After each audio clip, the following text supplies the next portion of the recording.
안녕하세요. 저는 40대 홀몸입니다. 날이 좋아서 아들이랑 가까운 공원으로 소풍을 다녀왔다가 저녁 늦게 컴퓨터를 켜봅니다. 제 사연도 소개가 되면 좋을 것 같아서 올려보려고 해요. 글 쓰는 재주가 없어서 제 이야기를 잘 풀어놓을 수 있을지는 모르겠지만 문장 속에 깃든 가슴 아픈 마음을 봐주시면 좋겠습니다. 제 나이 20대일 때 첫 직장에서 6살 많은 남편을 만나게 되었어요. 제게는 남편이 첫사랑이었는데 남편이 저랑 만날 때부터 결혼을 생각했다고 하더라고요. 그 마음이 영원히 변치 않을 마음일 줄 알았던 저는 남편을 받아들였고 그렇게 자연스러운 순서를 밟아 결혼을 하게 되었습니다. 제가 30대로 들어섰을 때 결혼식을 올렸어요.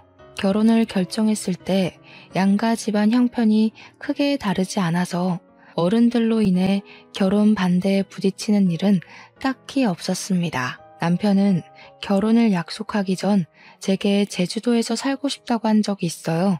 결혼을 하게 되면 서울 직장 그만두고 제주도로 내려갈까 하는데 제 허락이 필요하다고 하더라고요. 멀쩡한 직업을 왜 그만두냐고 물었더니 우리 가정을 위해서 좀 더 돈 되는 일을 하고 싶다네요. 그래서 미리 알아둔 일자리가 있는데 학교 선배가 제주도에서 하는 뱃일이 돈이 좀 된다고 해서 그걸 해볼까 한답니다.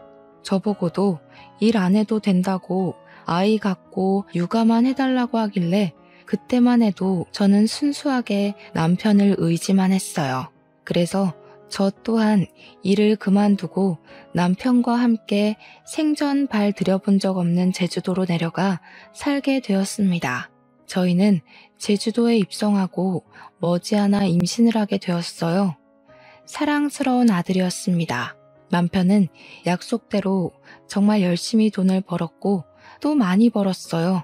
남편이 고생해주는 덕분에 경제적으로 어려운 점은 하나도 없었습니다.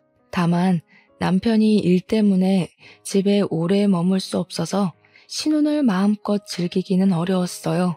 저는 거의 홀로 산부인과를 다니고 홀로 몸조리를 했습니다. 남편한테 칭얼거릴 수도 없었어요.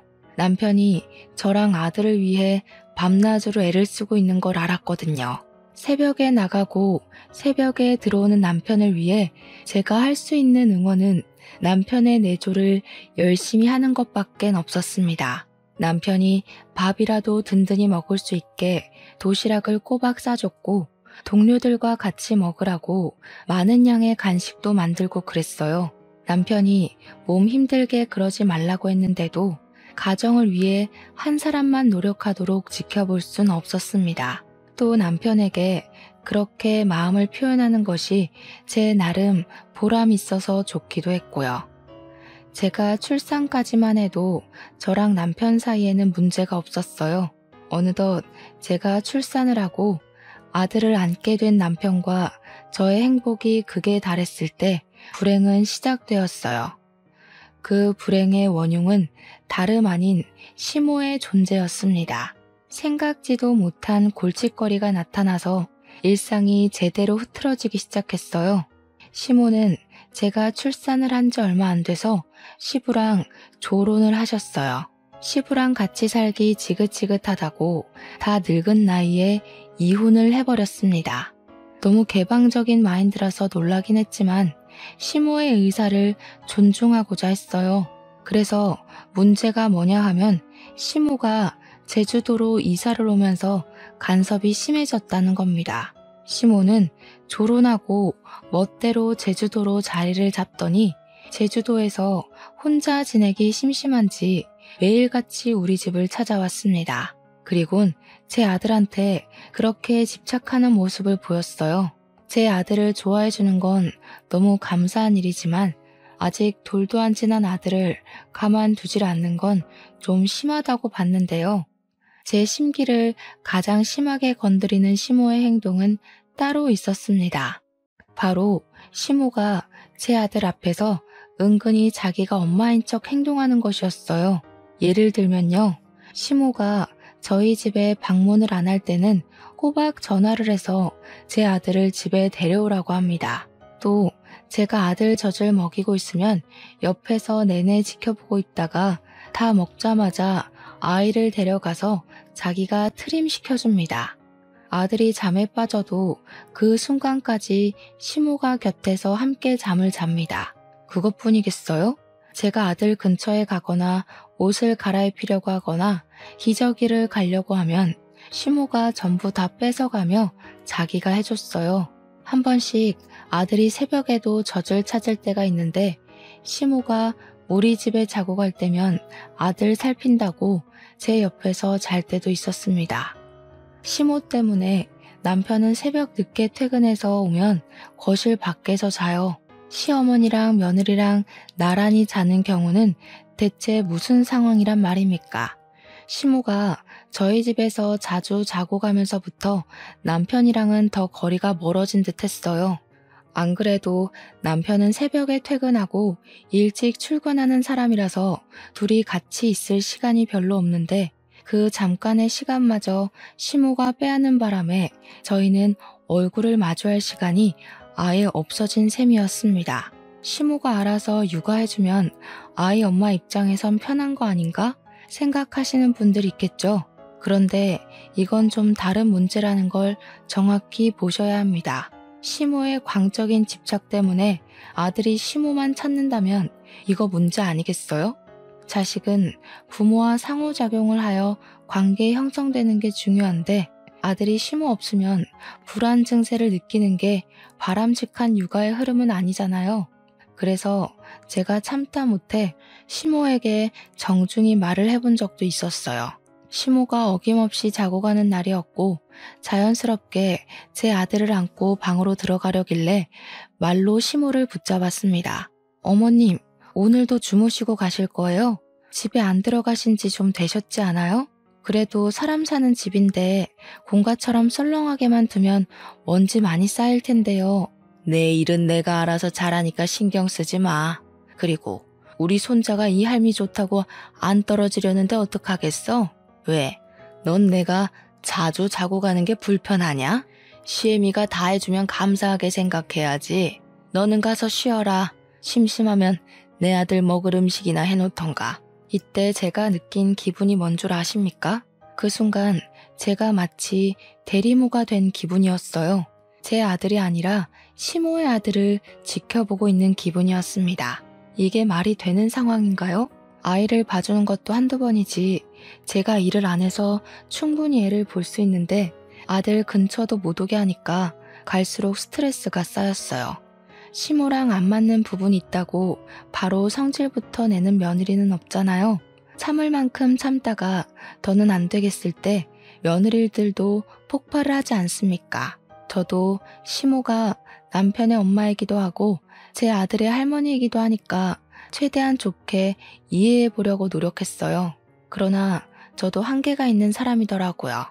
시모 때문에 제 아들을 많이 안아보지도 못했는데 아들이 뒤집기를 하는 것도 물건을 만지기 시작하는 것도 자리에 앉는 것도 전부 시모가 먼저 본 뒤 제게 사진으로 보여줘요.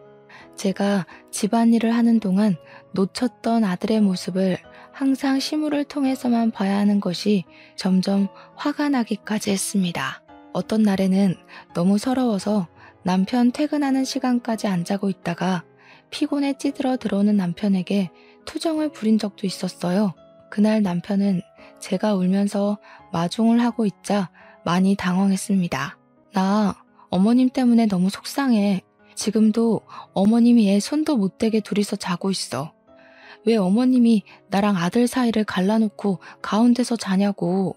계속 이대로 지내야 되는 거면 나 못 견딜 것 같아. 당신이 어머님한테 말 좀 해주면 안 돼? 그랬어? 알았어. 내가 엄마한테 잘 말해볼게. 아마 엄마는 당신한테도 도움될 거라 생각하고 그런 걸지도 몰라. 내일 내가 엄마랑 대화해 볼 테니까 울지 말고. 남편도 그 부분에 대해서 문제를 느끼긴 했었는지 제게 굉장히 미안해했고 제 눈치를 봤습니다. 그날 밤은 저를 다독여주느라 자는 시간을 조금 빼앗기기도 했어요. 그게 미안해서 저도 조금 자고 일어나 남편이 좋아하는 음식으로 도시락을 준비해서 출근을 보냈습니다. 남편 말대로 남편이 시모한테 말은 해본 것 같았어요. 하지만 남편은 시모의 드센 성격을 이길 만한 위인은 못 되는 사람이었습니다. 시모는 오히려 제게 냉담한 태도를 보이면서 이전과 다를 바 없게 행동했어요. 불만이 있었으면 나한테 직접 말을 하지 그랬니? 그리고 내가 앞으로 살면 얼마나 더 산다고 손자 조금 안고 있는 걸로 그렇게 불만을 가져야겠어? 나 죽으면 네가 실컷 끼고 살 아들이잖아. 그 몇 년도 못 참아주니? 네 아들이기 전에 우리 아들 핏줄이니까 할미인 나도 손자랑 가까이 지낼 권리가 있는 거야. 그건 네가 애 엄마고 해서 간섭하면 안 되는 거라고. 그런 말이 아니잖아요. 어머님께서 제 아들한테 친근한 할머니 돼주는 건 감사하죠. 근데 문제는 어머님께서 아이 엄마인 제가 해야 할 몫까지 다 뺏어간다는 거예요. 아들이 저를 낯설어하는 지경까지 됐다고요. 애 엄마로서 이 정도 속상한 마음은 표현할 수 있는 거잖아요. 누구나 내 자식은 내 품에서 크게 하고 싶은데 어머님 관심은 너무 과하세요. 기가 막히네. 애 봐줬다고 작작하라는 사람은 또 처음 본다. 시끄럽고 나는 내 방식대로 손자 사랑해주는 것뿐이니까 더 이상 말 마라. 시모는 제 불평을 들어줄 생각이 없어 보였습니다. 남편한테도 저렇게 말했을 것이 분명해 보였어요. 사실 순한 남편한테 부탁하면서도 시모를 설득 못 시킬 거란 예측은 살짝 했었습니다. 시모가 독불장군처럼 시부 쫓아내는 거 보세요. 여지가 얼마나 드셌으면 남자가 쫓겨날까요? 그래도 시모가 제 아들한테 나쁜 짓 하는 건 아니니까 한 번 더 참아보려고 했습니다. 시모가 세상이 없기 전까지는 계속 보고 살아야 되는데 심각한 갈등을 만들고 싶진 않았거든요. 저도 조금 욕심을 낸 부분이 있다면 젖 먹일 때는 시모가 없는 곳에서 먹이려고 대놓고 말씀드렸어요. 그랬더니 시모가 저를 째려보면서 얼굴에 불만을 한가득 품었지만 도끼를 품고 덤벼들진 않았습니다. 그 덕에 아들과의 유일한 시간을 마련했는데요. 당황스럽게도 생각지도 못한 문제가 생겨버렸어요. 아들이 하루하루 지날수록 시모랑 더 안 떨어지려고 하더라고요. 이젠 정말 시모가 엄마라도 되는 듯 잘 때 시모가 없으면 엉엉 울기 시작했습니다. 제가 안아주면서 달래도 목청 나가라 울부짖어요. 그러다 시모가 안아주면 울음 뚝 그치고 골아 떨어집니다. 그것 때문에 시모는 더 우리 집에서 지냈어요. 아들이 시모한테 전적으로 몸을 맡기면서부터 제가 당당하게 나서서 아이 엄마의 권리를 주장하기가 애매해졌습니다. 그렇다고 아들 좋을 대로 내버려 두기엔 저는 여전히 시모의 육아 방식이 마음에 안 들었어요. 시모는 제 아들이 자다가 조금만 뒤척거리면 그 기척에 일어나서는 아들 살피면서 말을 걸었고 기저귀 살피면서 아들의 잠을 깨웠고 잠에 깨면 무조건 분유를 먹여서 재우곤 했어요. 이러다 제 아들 수면질이 다 망가지고 우식증까지 올까봐 갈수록 걱정되더라고요. 더 이상 참는 게 힘들어서 저는 결국 시모에게 또 한 번 불평을 드러냈어요. 지난번엔 불평뿐이었다면 이번에는 불평을 담은 어떤 선포였죠. 어머님, 이제부터 제 아들은 제가 돌보고 싶은데요. 어머님이 도와주시는 거 감사한데 저 어머님 도움 필요 없어요. 그리고 똑똑히 좀 아세요. 손자랑 아들은 다른 거예요. 엄마가 버젓이 있는데 할머니가 왜 애를 봐요? 저는 수백 번을 생각해도 잘못된 것 같아요. 뭐야? 지금 내가 걸리적거린다는 거냐? 엄마가 보든 할미가 보든 애만 잘 크기만 하면 되는 거 아니야? 내가 분명 말했지. 나한테도 아이 볼 권리 있다고. 자꾸 권리 따지시는데 그렇게 따지면 그 권리를 가질 순위는 어머님보다 10개월을 품고 있었던 제가 우선순위 아닐까 싶은데요. 아이 엄마 되는 사람이 그만해달라고 하면 그래야 되는 거 아닌가요? 저 어머님 도움 필요 없으니까 앞으로는 집에 가서 주무시고 일주일에 2-3번만 와주세요.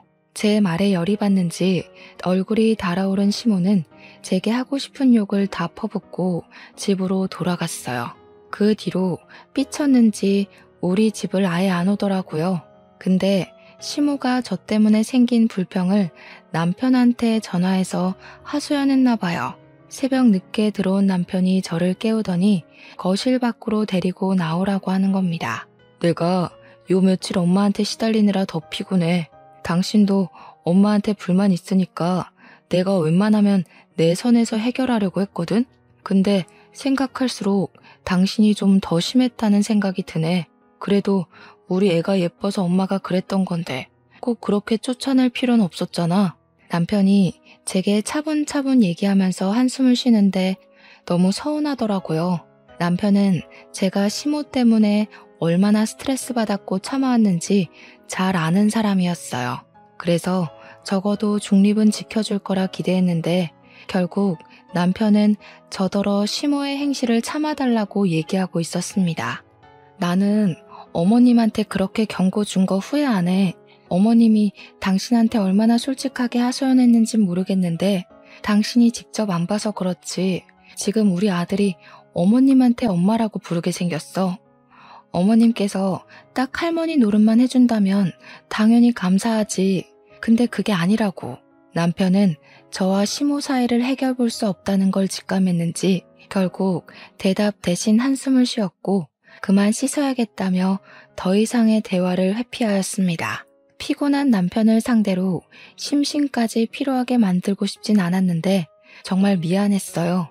그 뒤로 저희는 은근하게 불편한 분위기로 지냈지만 그래도 저는 시모 꼴을 꽤 오래 안 볼 수 있어서 마음은 편했습니다. 아들이 시모가 없어서 우는 것도 잘 달래니까 저를 엄마로 봐주더라고요. 모든 상처는 시간이 약이라는 말이 저희 가정에도 통하나 봐요. 서먹했던 남편과의 관계도 다행히 서서히 풀려갔습니다. 결혼 기념일에는 남편이 제게 꽃다발도 사주었고 이번에 시간 빼서 바람 쐬러 가자고도 하더라고요. 저는 한 번도 남편이 일하는 곳에 가본 적이 없었어요. 이번에 남편이 일부러 휴가를 내어 저에게 자기 일하는 곳을 소개해 줄 겸 제주도 바다 구경하러 가자고 제안을 했습니다. 가면 동료 직원들도 있을 테니 저는 신이 나서 김밥을 왕창 쌌어요.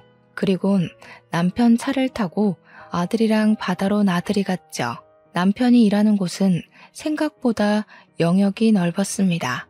일하시는 분들도 꽤 많았고 생각보다 젊은 분들도 많았어요. 주로 남편 또래가 가장 많았던 것 같아요. 이제 막 돌진한 아들을 데리고 갔더니 미혼남 기혼남 할 것 없이 남편 동료들이 제 아들을 정말 많이 예뻐해 주었어요. 남편 안 닮고 저 닮아서 다행이라는 농담도 해주었죠. 그렇게 한참 남편 동료들에게 김밥 대접하면서 눈으로 바다 구경을 했는데 남편이 우리 아들 배 태워주고 싶다고 다녀오겠다고 하더라고요. 저는 원래 무슨 이동수단이든 멀미를 잘해요. 그걸 남편도 알아서 저한테는 배 타자고 제안을 안 하더라고요. 어린 아들을 데리고 너무 위험한 곳 가는 거 아니냐고 걱정을 했지만 남편도 그렇고 동료 직원들도 그렇고 하나도 안 위험하다면서 여유를 부리셨어요. 남의 손이면 불안해서 거절했을 텐데 애 아빠가 애랑 같이 타는 거니까 안심을 했습니다. 배 타고 멀어지는 아들과 남편에게 손을 흔들어주면서 인사를 했고 사진도 찍었어요. 그리고 남편이 돌아올 동안 저는 동료 직원들이 주는 차를 마시면서 바다 구경을 더 했습니다. 직원들이 좋은 곳을 많이 소개해줘서 시간 가는 줄 모르고 제주도 바다를 눈에 담았네요. 그리고 저는 몇 분 뒤 저는 세상에서 가장 큰 비극을 맞게 되었어요. 배를 타고 떠났던 남편이랑 아들이 실종되어 버렸다는 겁니다. 남편이 타고 간 배는 작은 배였는데 뜻하지 않게 배에 문제가 생기는 바람에 침몰하는 사고가 났다는 거 아니겠어요? 그 소리를 듣자마자 바로 주저앉아 버렸습니다. 주변 사람을 붙잡고 거짓말하지 말라고 몇 번이나 사실 확인을 하였어요. 사람들이 하는 말을 믿지 않고 싶어서 계속 부정만 하였는데 얼마 뒤에 해양경찰이 나타나고 난리인 겁니다. 그제야 저는 남편과 아들의 사고를 실감했어요. 안 돼, 안 돼요. 우리 아기 좀 살려주세요, 선생님들. 우리 남편이랑 아기 좀 데려와 주세요. 무사하다고 말 좀 해주세요, 제발. 정말 심장 박동이 헤아릴 수 없을 만큼 미치게 뛰면서 정신을 못 차렸습니다. 저 진심으로 바다에 뛰어들 수 있을 것 같았어요. 남편이랑 아들이 어떻게 됐는지도 모르는데 마음 놓고 앉아만 있을 수 없겠더라고요. 제 가족이 없으면 저 또한 아무것도 아닌 사람이라 생각했거든요. 그래서 기다리지 못하고 무작정 선착장으로 달려가면 직원들이 저를 붙잡아 말리면서 괜찮을 거라고 달래주기도 했습니다. 정확히 남편과 아들이 어떻게 됐는지 듣기 전까지는 지옥이 따로 없었어요. 1분이 1시간처럼 느껴지는 그곳에서 저는 하염없이 눈물만 흘렸습니다. 할 수 있는 게 없었거든요. 그렇게 나중에 들려온 소식은 배는 건졌으나 남편이랑 아들은 찾을 수가 없다는 비보였어요. 그리고 저는 그대로 숨이 넘어가 기절을 해버렸죠. 다시 눈을 떴을 때 제 곁을 지키고 있던 사람은 남편 동료 직원 한 분과 시모였어요. 응급실이었는데 동료 직원분이 먼저 제가 의식을 찾은 걸 목격하고는 급히 간호사를 부르러 갔습니다. 그러자 시모가 뒤늦게 제 얼굴을 마주했는데요. 단단히 화가 난 얼굴이더라고요. 아직 입술이 떨어지기도 전인데 시모가 제 머리채를 먼저 잡아버리는 바람에 저는 억소리를 내고 말았어요. 네 년이 감히 내 아들이랑 내 손주를 죽여? 염치도 없이 왜 깨어났어? 그냥 이대로 너도 죽어버리지. 뭐하러 다시 살아나냐고. 너 같은 게 엄마냐? 너 같은 게 와이프야? 가족들 다 죽여놓고 무슨 낯짝으로 너만 살아나? 시모도 남편과 손자의 실종 때문에 충격이 큰 것 같았습니다. 그 모든 걸 제 탓하면서 머리채를 잡고 흔들었어요. 저는 시모 덕분에 그 끔찍했던 비보가 꿈이 아닌 사실이란 걸 다시 자각했죠. 시모는 모든 걸 제 탓하고 싶었을 거예요. 저도 남편과 아들을 잃은 게 제 탓이라고 생각을 했기 때문에 시모한테 반항도 못했습니다. 시모가 소란을 피우자 임직원들이 다 달려왔고 주위 환자들과 보호자들이 시선을 보냈어요. 시모는 그대로 직원들에 의해서 쫓겨났습니다. 저는 눈을 뜨자마자 다시 숨 넘어갈 듯 눈물을 흘렸어요. 동료 직원이 제 흥분을 진정시켜주면서 곁을 지켜주었는데 동료 직원분 아니었으면 무슨 도구든 찾아내서 극단적인 선택을 해버리지 않았을까 싶습니다. 응급실에서 겨우 정신만 차리고 나서 귀가를 했어요. 그때까지도 동료 직원분이 함께 해주었죠. 그날 이후로 제 머릿속이 시끄러운 것처럼 저의 환경도 180도 엉망으로 변해버렸어요. 완전 화가 난 시모가 우리 집에 하루가 멀다 하고 들이닥쳤거든요. 집에 와서는 저에게 손찌검을 하고 물건으로 두들겨 패고 우리 집 가구를 부수고 난동을 부렸습니다. 그러면서 저더러 나가 죽으라고 저주를 퍼부었어요. 저더러 사람 목숨 앗는 귀신이라고 부르기도 하더군요. 시모는 저 때문에 아들이랑 손자 잃었다고 원망을 그렇게 많이 했습니다. 말했다시피 맞다고 생각했어요. 그래서 처맞으면서도 변명 못했고 덤벼들 수 없었습니다. 나 때문에 남편과 아들이 죽었다는 거 완전히 아니라고도 못하니까요. 그저 모든 게 제 탓이니 시모 말대로 처맞고 세상을 뜨고 싶기도 했네요. 저는 그렇게 울면서 제주도에 틀어박혀 시간만 보냈습니다. 아직 남편과 아들의 시신을 찾은 것이 아니기 때문에 혹시나 구조되진 않을까 기다렸어요. 그러나 한 달, 2달 기다려도 나타나지 않는 남편과 아들 소식 때문에 더 이상 살고 싶지 않더라고요. 제가 너무 나약해서 끈기 있게 기다리질 못했어요.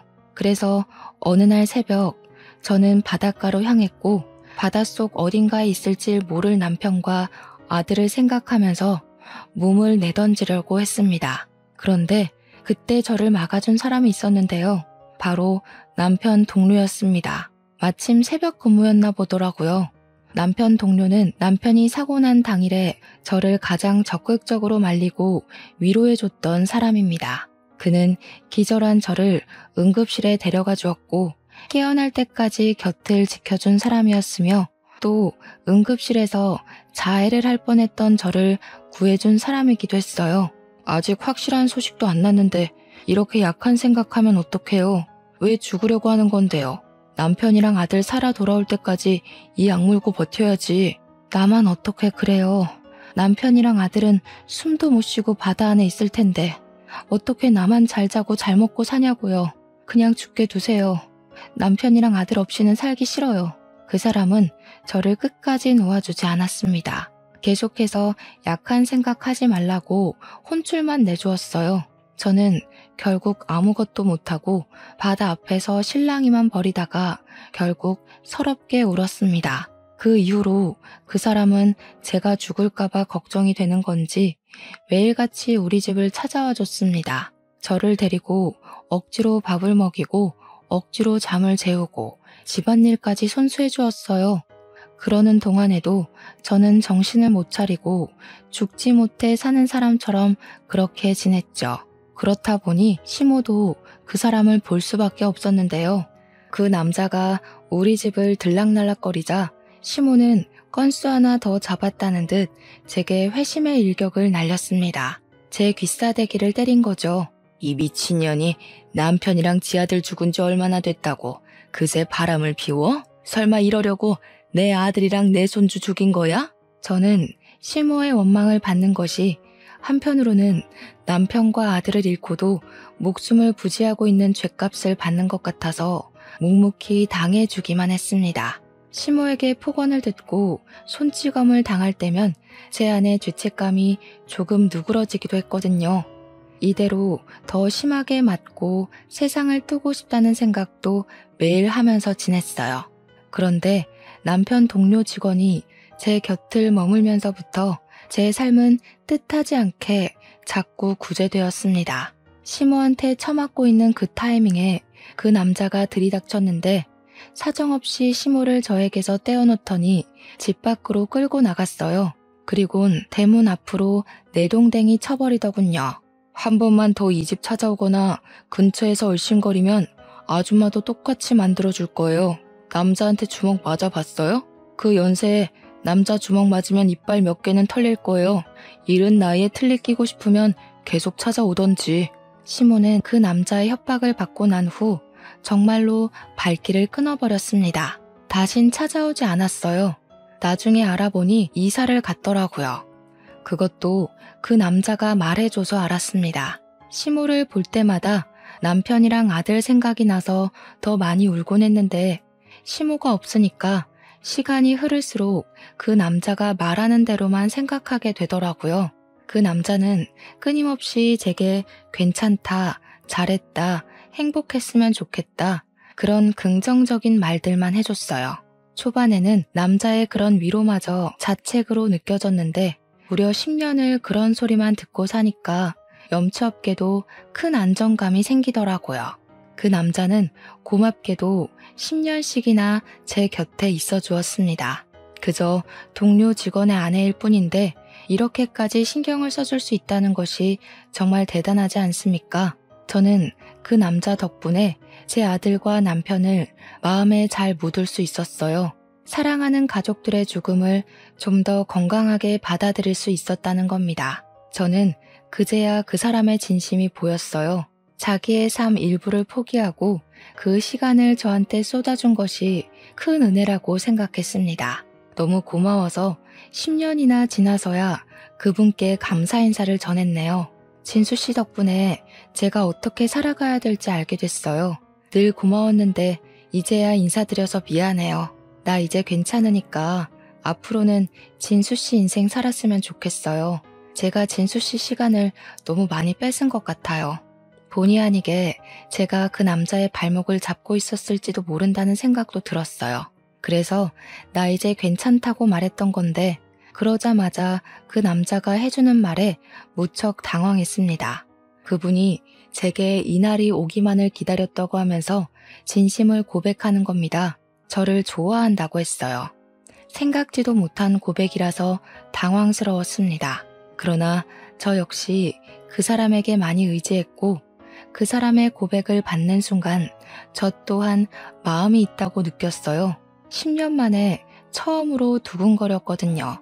얼떨결에 저는 그 사람과 재혼을 약속하고 말았어요.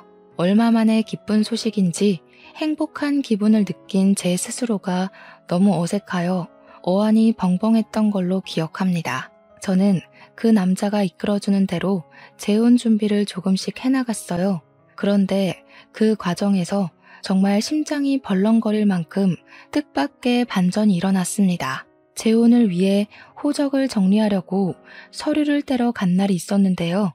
그때 그 서류를 보고 뭔가 이상함을 감지했어요. 제 아들이 주민등록 말소만 된 상태였고 사망신고는 안 되어 있더라고요. 심지어 남편까지도 말이죠. 남편과 아들의 시신은 끝내 찾지 못했지만 그렇다고 사망신고가 안 되어 있을 줄은 몰랐습니다. 이걸 이상하게 여긴 저는 바로 지금의 예비신랑에게 보여줬어요. 그걸 본 예비신랑 역시 저처럼 수상함을 느끼고 바로 경찰에 신고해서 상황을 알아보게 했습니다. 그렇게 다시 연락 온 경찰은 놀랍게도 제 아들이랑 남편이 살아있다는 말을 해왔어요. 믿을 수 없어서 저는 몇 번이고 되물었습니다. 그러니 경찰이 착실하게 대답을 해주었는데 남편이랑 아들이 서울에 있다고 하더라고요. 저는 잊고 있던 과거의 상처가 떠오르면서 또다시 눈물이 비집고 올라왔고 숨을 가쁘게 쉬었습니다. 예비신랑이 저를 잘 보듬어줘서 후들거리는 두 다리를 지탱할 수 있었어요. 저랑 예비신랑은 그렇게 남편이 있다는 서울로 올라갔습니다. 서울은 정말 오랜만에 방문하는 거였어요. 결혼하고 나서 한 번도 와보지 않았거든요. 어쨌든 저보다 침착했던 예비신랑을 뒤따라 헤매지 않고 움직일 수 있었습니다. 그렇게 찾아간 주소는 웬 아파트의 주소였어요.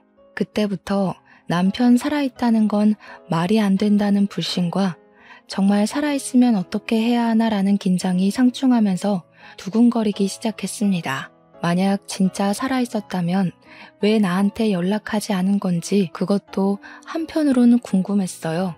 남편을 직접 두 눈으로 확인하기 전까지는 사실 안 믿는 쪽으로 마음이 기울어 있긴 했어요. 저희는 복잡한 심경으로 메모에 적힌 호수로 가서 초인종을 눌렀습니다. 얼마 뒤 웬 모르는 여자가 내다보았어요.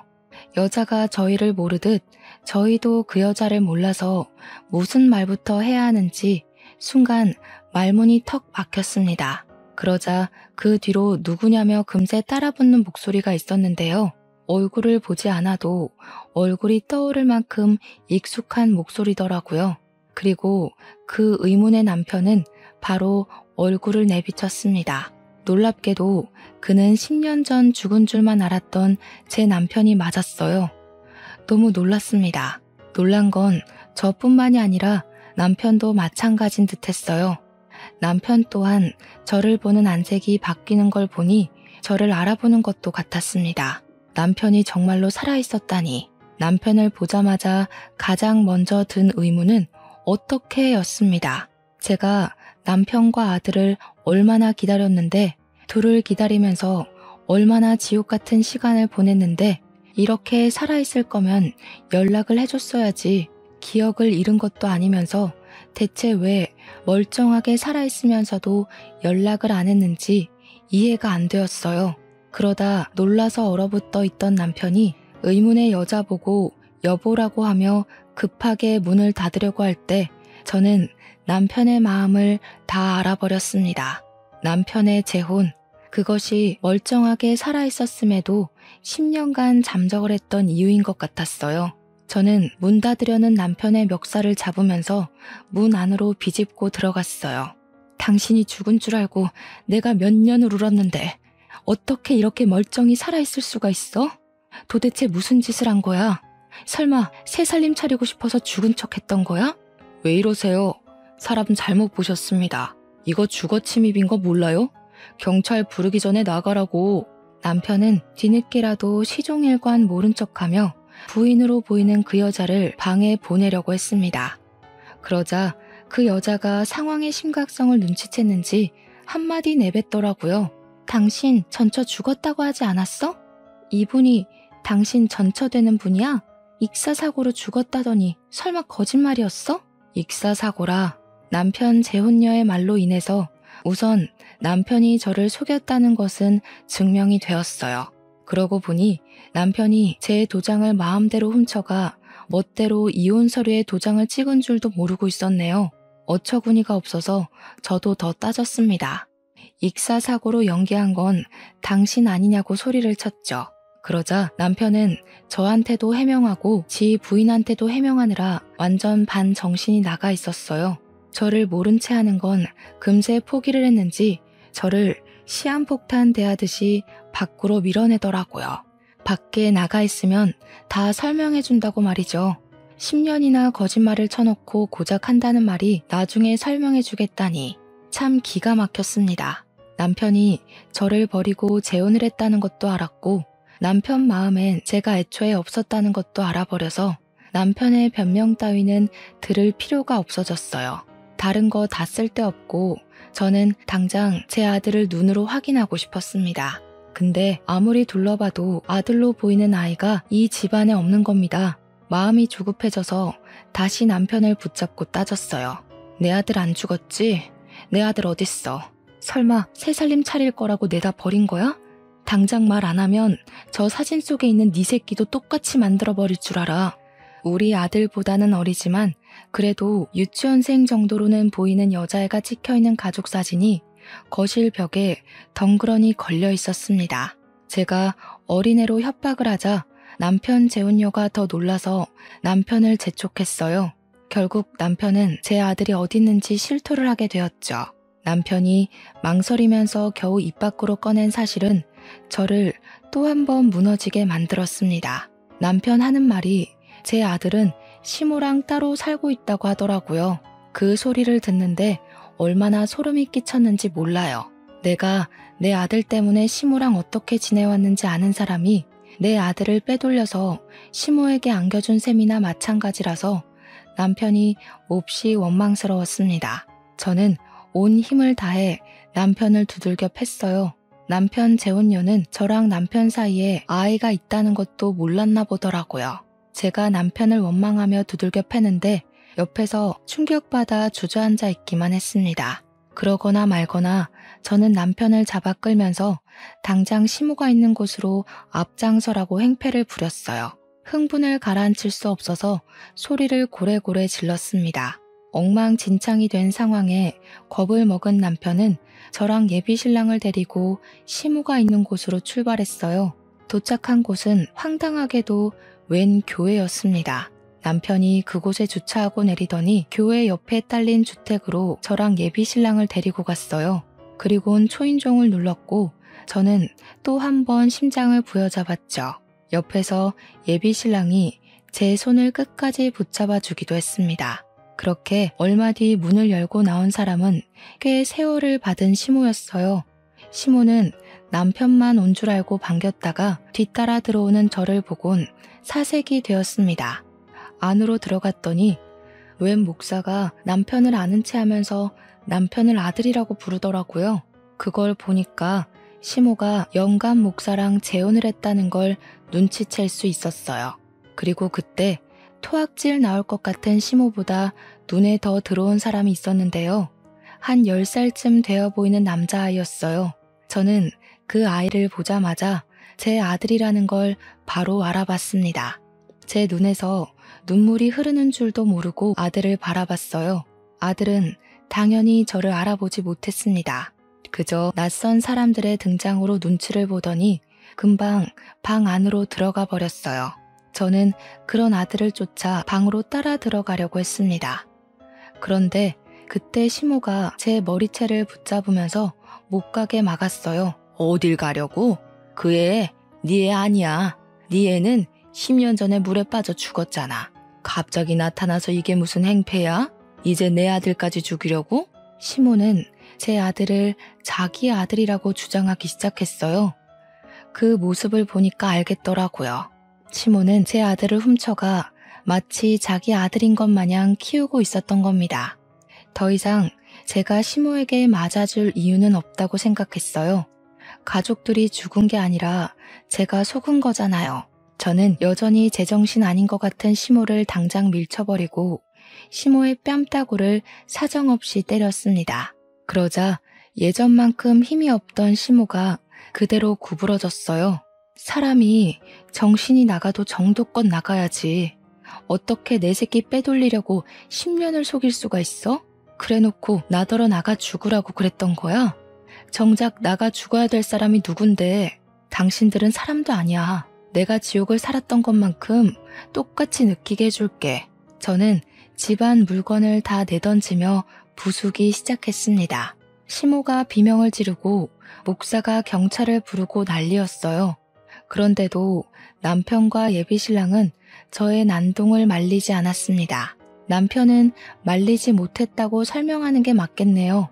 그 와중에 방에 있던 아들은 방 밖을 내다봤다가 울음을 터뜨렸습니다. 정신 나갈 뻔했던 저는 그런 아들의 울음소리에 번뜩 이성을 찾았고 오들오들 떨고 있는 아들을 안아주면서 사과를 했어요. 엄마가 미안해. 우리 아들 이렇게 살아있는 줄도 모르고 엄마는 바보같이 죽으려고만 했었어. 정말 미안해. 이제 엄마랑 집에 가자. 저는 울면서도 아들의 눈물을 계속 닦아주었어요. 그리곤 아들 손을 잡고서 그대로 집을 나가려고 했죠. 그런데 시모가 손자 나가는 걸 어디 가만히 지켜볼 사람이겠습니까? 시모는 바로 제 아들 팔을 잡고 늘어지면서 아이를 넘어뜨렸어요. 그리곤 10년 전처럼 제게 폭언을 퍼부으며 발길질을 했습니다. 안 돼. 못 데려가. 내 새끼야.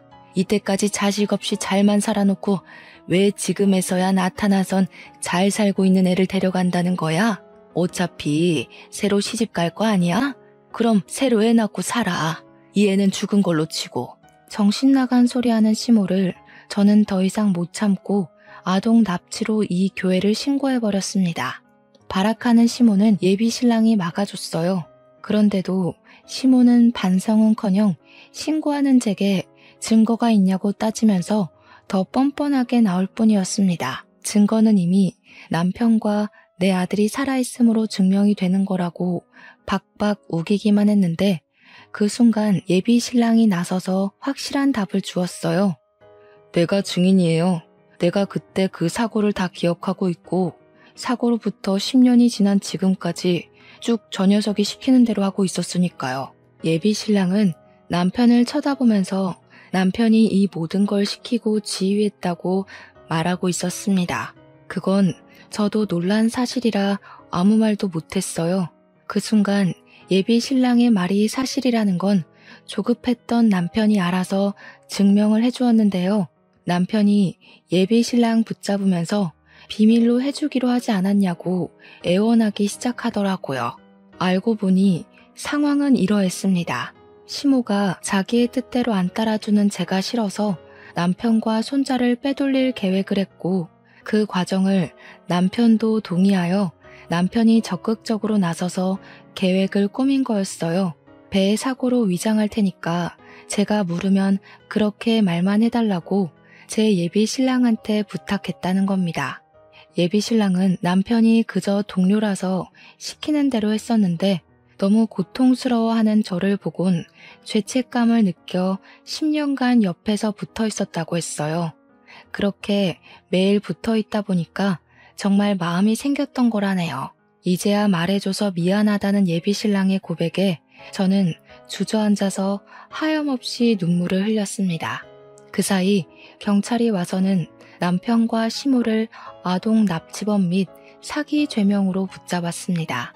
그리고 이건 조사 과정에서 밝혀진 덤인데 그 교회가 헌금 횡령, 보조금 횡령 사실까지 드러나 버렸지 뭡니까? 시모 재혼남까지 구속이 되어버렸어요. 그 교회는 문을 닫게 되었죠. 그리고 저는 아들이랑 예비신랑과 함께 제주도로 내려왔습니다. 예비신랑에겐 정말 미안하지만 재혼을 다시 생각해보자고 말을 전했어요. 예비신랑을 많이 사랑하지만 제가 10년간 아무것도 못하고 죽을 것처럼 살았던 걸 제일 가까이서 봤으면서 그걸 긴 시간 묵인하고 있었다는 것이 너무 배신으로 다가왔거든요.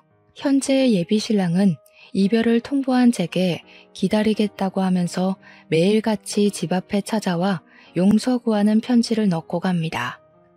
예비신랑 또한 저를 많이 사랑하고 있다는 거 알고 있습니다. 충분히 느껴져요. 하지만 사랑하는 마음이 크기 때문에 배신감마저 더 크게 다가오네요. 예비신랑도 제게 걱정거리지만 일단은 저를 낯설어하는 아들을 우선적으로 신경 쓸 예정이에요. 엄마를 모르는 아들의 심정을 차근차근 보듬어 줄 것이고 완전히 틀어져 버린 모자 관계를 회복하고자 애쓸 겁니다. 제 시간이 이제야 다시 흐르는 기분이네요. 아들에게 못다 준 사랑을 갚으면서 살아가겠습니다. 제 사연은 여기까지예요. 들어주셔서 너무 감사드려요.